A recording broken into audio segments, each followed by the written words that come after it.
오늘의 주제는 요단강 동편의 도피성입니다. 이제 곧 요단을 건너서 가나안 본토에 들어가게 될 신세대들에게 모세가 여러 날 율법 교육을 하는 한편 틈틈이 다른 필요한 조치들도 취했는데 그 중에 하나가 바로 이 도피성을 설정하는 일입니다. 도피성은 모두 몇 개입니까?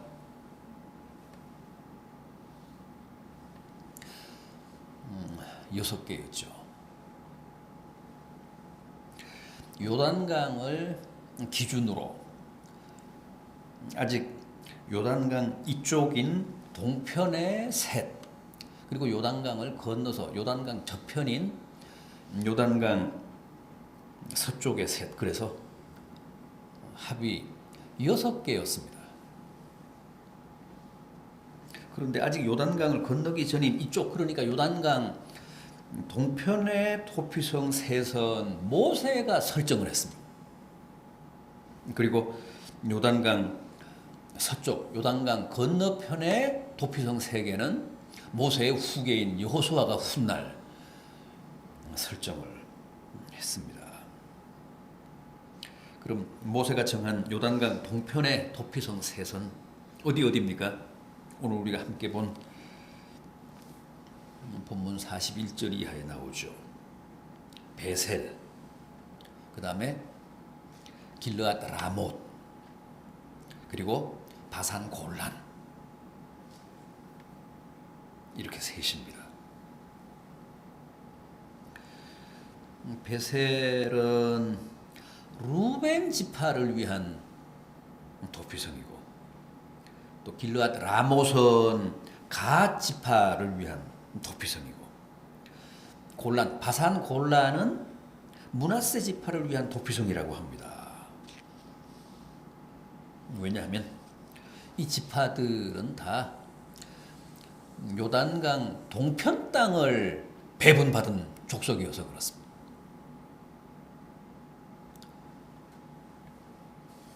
루벤 지파, 갓 지파, 므낫세 지파는 요단강을 건너기 전인 요단강 동편 땅을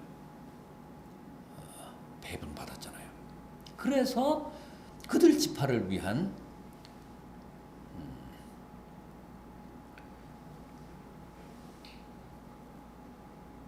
도피성이 바로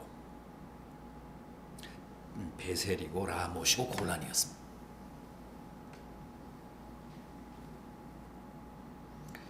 그렇다면 요단강 서편에 있던 그 도피성은 어디죠?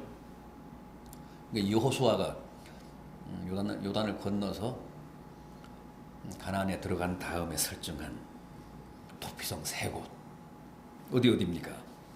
게데스, 세겜, 헤브론이잖아요.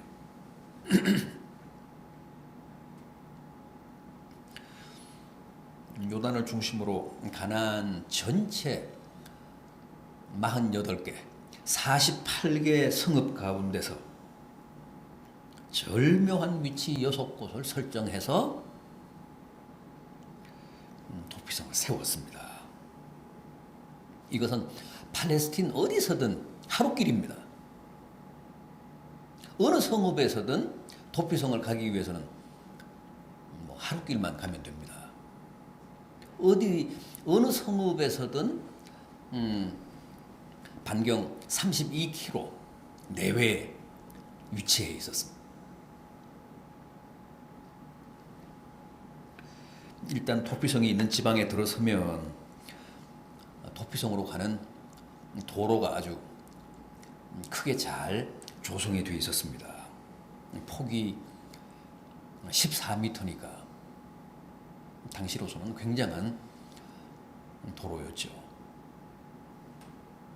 그 다음에 누구나 볼 수 있도록 미클라트라는 도피성이라는 표지판을 아주 촘촘하게 세워놨습니다. 그리고 1년에 한 번씩 모든 주민들이 다 동원이 돼서 길을 닦고 손질하고 또 도피성 안팎을 청소하고 그렇게 관리를 했습니다. 그리고 도피성 안에는 절대 양식이 떨어지는 일이 없도록 양식을 충분히 비축해 두었습니다.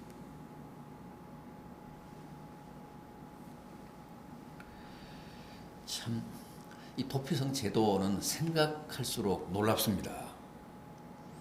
한 개인의 인권을 보장하기 위한 장치잖아요. 지금으로부터 이게 3,500년 전의 얘기입니다.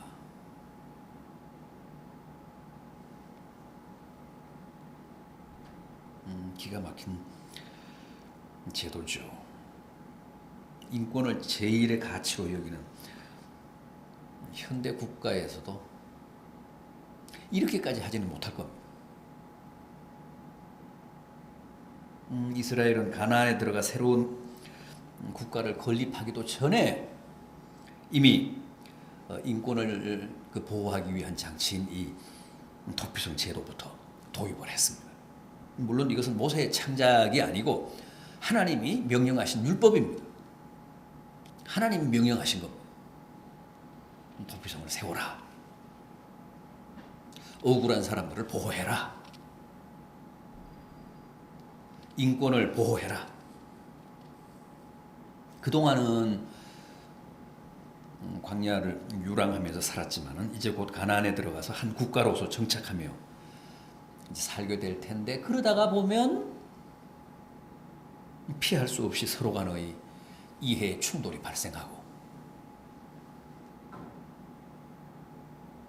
분쟁이나 다툼이 벌어지면서 필연적으로 이런저런 사건이 발생할 수밖에 없고 또 그 와중에서 개인의 인권이 유린될 것을 미리 내다보시고 하나님이 모세에게 명하사 이런 도피성 제도를 도입하게 하신 겁니다.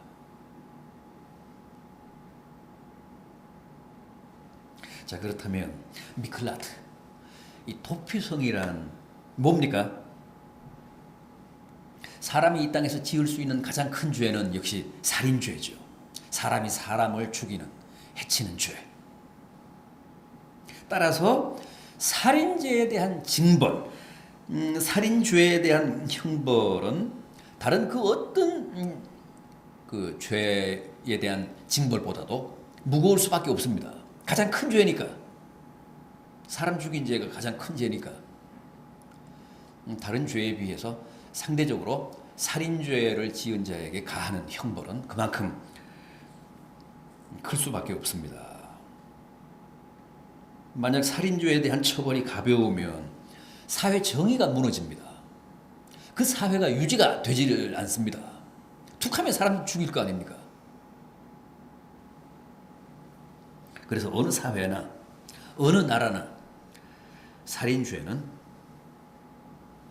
그 벌이 가장 중합니다. 그런데 이 살인죄에 대한 처벌이 이 혹독한 만큼 절대 억울한 사람이 나와서는 안 되겠죠.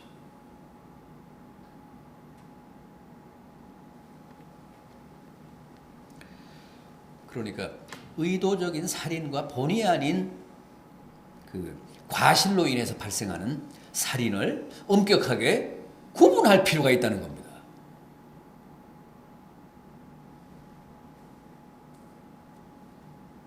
그래서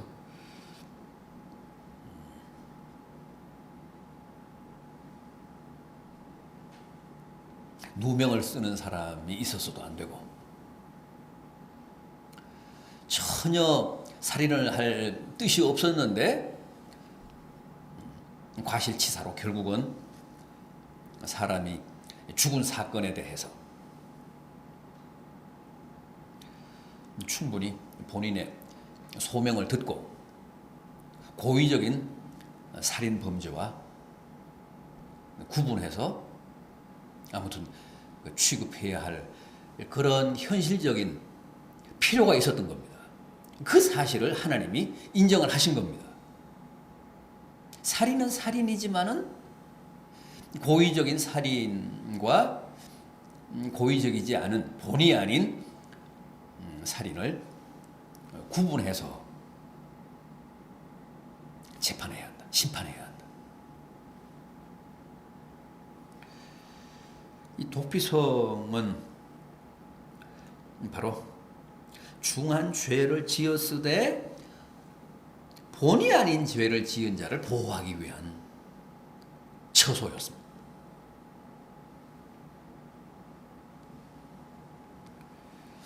본의 아닌 살인을 범한 사람이, 과실치사로 사람을 죽인 사람이 신변의 안전을 보장받으면서 재판에 응하게 하기 위한 조치. 그래서 재판을 통해 충분히 자신의 과실을 소명할 수 있는 기회를 주기 위한 장치.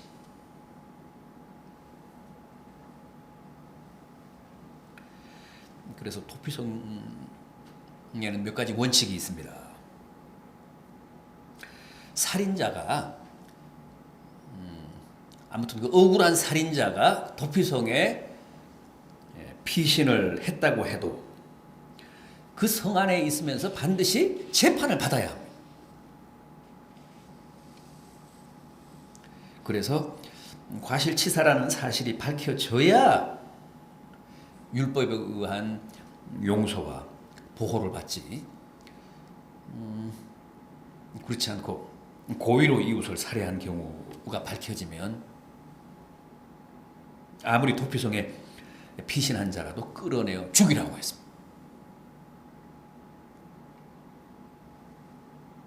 억울한 사람만 보호가 됩니다. 억울한 사람의 인권만 보장해 주는 것이 도피성입니다. 자기는 고의로 사람을 죽여놓고 당장에 처벌이 두려워서 도피성으로 들어왔다. 그런 사람은 재판을 통해서 자기가 과실치사라는 것을 증명하지 못하면, 자신의 소명을 통해서 그 사실을 인정받지 못하면 살인자로 처벌을 받습니다. 도피성에 숨었다고 해서, 도피성에 몸을 피했다고 해서 다 구제되고 다 용서되는 게 아닙니다. 도피성에 있으면서 신변의 안전을 보장받으면서 충실히 재판에 응해야 합니다. 그래서 거기서 충분히 자신을 소명하면서 과실치사로 자기가 본의 아니게 사람을 죽였다는 사실을 증명하고 또 그 재판관으로부터 그 사실을 인정받아야 합니다.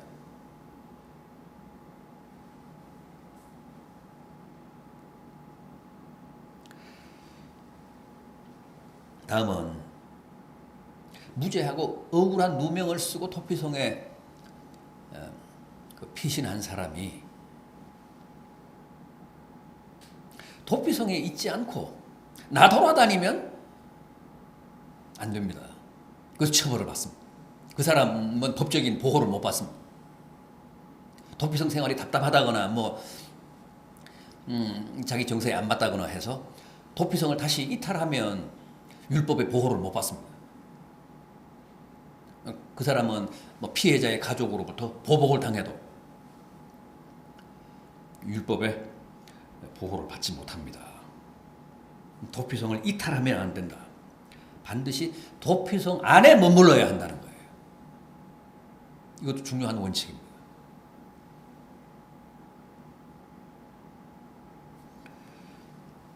그리고 또 하나 특이한 것이 있는데,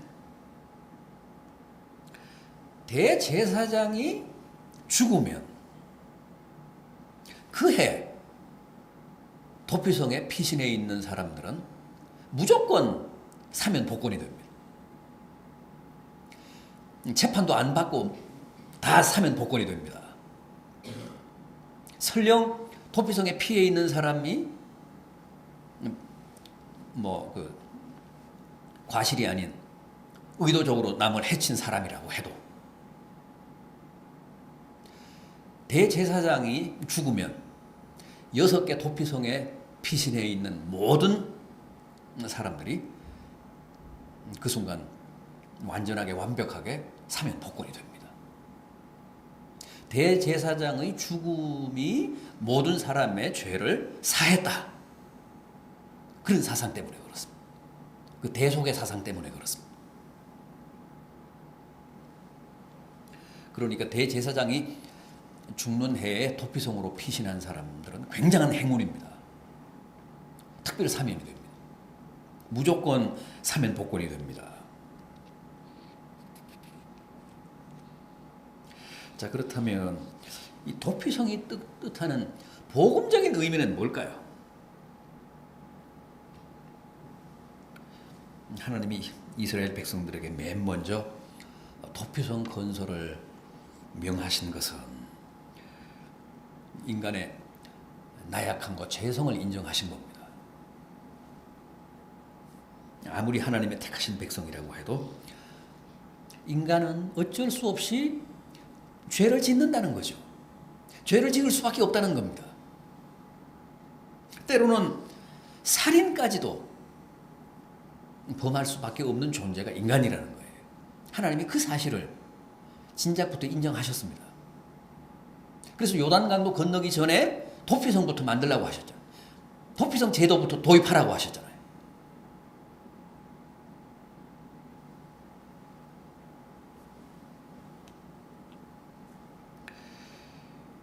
또 살인 가운데는 때로 전혀 본의 아니게 남을 죽이는 경우도 있을 수 있다. 살인죄는 엄격하게 다스리되 절대 그 과정에서 억울한 사람이 나와서는 안 된다. 생사람을 살인죄로 몰아가서는 안 된다는 거죠.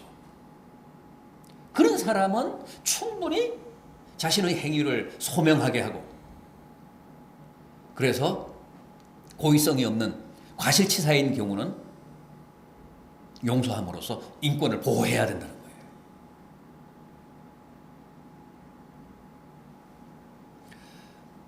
거예요. 살인죄에 그 묻는 벌은 아주 혹독한데 억울하게 그렇게 살인죄를 쓰고 벌을 받는 사람이 나와서는 안 된다. 그러니까 우리가 이 도피성 제도를 보면서 하나님의 인권에 대한 관심, 인권을 보호하고자 하시는 하나님의 의지가 얼마나 강한 것인가를 깨달을 수 있습니다. 하나님은 심판이 아니라 구원에 관심이 많으십니다.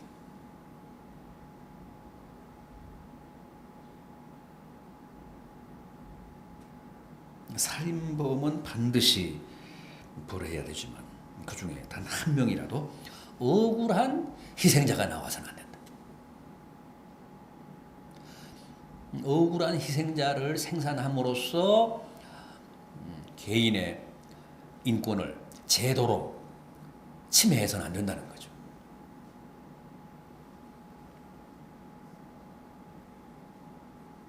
하나님은 절대 결과만으로 심판하시지 않습니다. 하나님이 주의 깊게 살피시는 것은 동기와 과정입니다. 사람을 죽였다고 해도 동기가 뭐냐? 그 과정이 어떠했느냐? 그걸 다 물으십니다. 그래서 내가 전혀 죽이려는 의도가 없었는데 결국은 이런 과정을 통해서 이렇게 본의 아니게 사람을 해치게 됐습니다. 그러면 용서하시고 주의를 줘서 다시 가정으로 사회로 돌려보내십니다.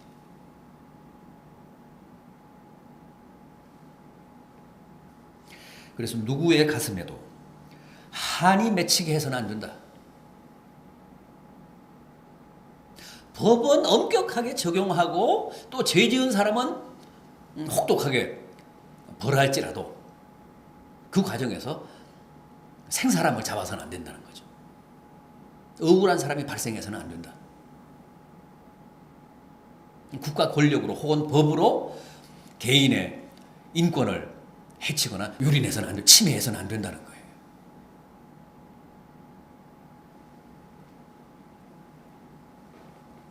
그래서 하나님의 심판은 언제나 공의롭잖아요. 공명정대하십니다. 이스라엘이 그 공의롭게 재판하지 못했기 때문에 항상 하나님께 선지자들을 통해서 책망 들었잖아요.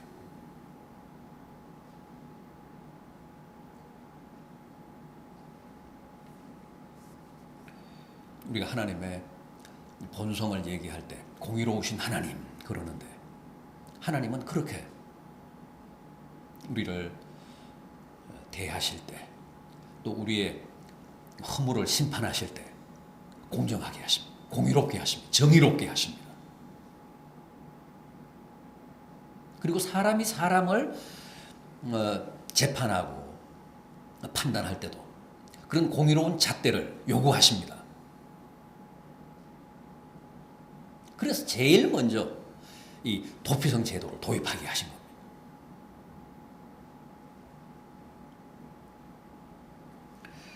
다음 그 옛날 도피성이 오늘날로 말하면 교회라고 볼 수 있습니다. 도피성을 우리가 복음적으로 재해석을 하면 교회는 노아 시대의 방주일 뿐만 아니라 바로 도피성입니다. 우리 세상에서 막 함부로 죄 지으며 살다가 도피성인 이 교회로 피했잖아요. 그래서 지금 주님의 보호를 받고 있잖아요.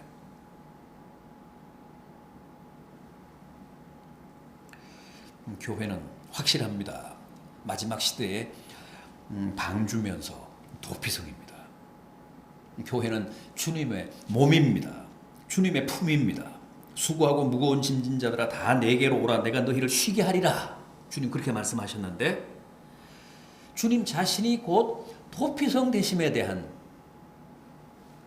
고백이고 선언이십니다. 죄의 짐으로 무거워하는 자들, 고뇌하는 자들 다 내게로 오라. 내게 와서 쉬어라. 다윗은 툭하면 그런 고백했잖아요. 주는 나의 산성이시오 견고한 바위시오 반석이시오 요새시오 피난처시라. 피난처라는 말이 도피성이라는 뜻입니다.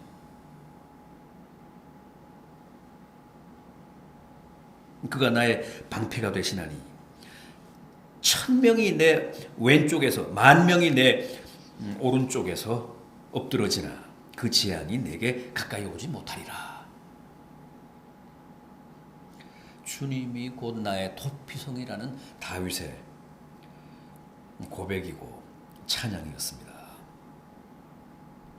주님이 우리의 도피성이십니다. 따라서 주님의 몸인 이 교회야말로 이 시대 우리들에게 도피성인 겁니다.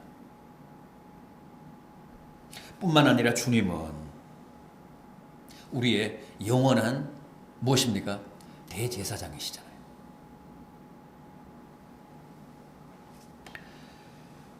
그런데 그 대제사장이 십자가에 달려 돌아가셨습니다. 아까 제가 그랬죠. 어느 해든지 대제사장이 죽으면 그 해 이스라엘 전역 6개 도피성에 도피해 있던 모든 죄인들이 무조건 사면 복권된다고 했습니다. 거기에는 물론 고의로 죄를 범한 사람도 있을 수 있는데 불문하고 무조건 용서됩니다. 그게 뭐 고의로 저지른 살인이든 과실치사로 범한 살인이든 대제사장이 죽으면 그해 모든 도피성의 죄수들은 당장 사면 복권이 됩니다.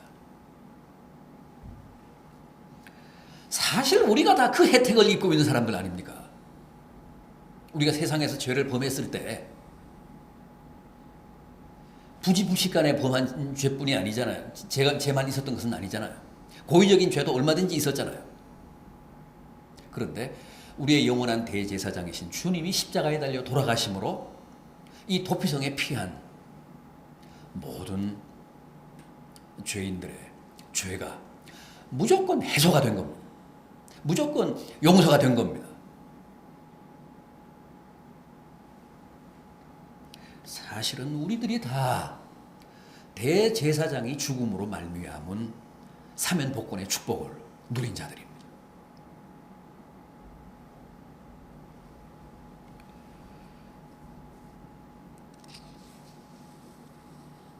그러니까 우리야말로 얼마나 복된 사람들입니까? 다 행운아들입니다. 그래서 우리는 더 이상 죄인이 아니고 의인이잖아요. 그걸 칭의라고 한다고 했잖아요. 레시트페어티고. 원래 우리의 삶이나 우리의 영혼은 깨끗하지 않은데 우리의 대제사장이신 주님이 우리 대신 죽으심으로써 우리가 의인이 된 겁니다. 모든 죄를 용서받고 의인으로 거듭난 겁니다.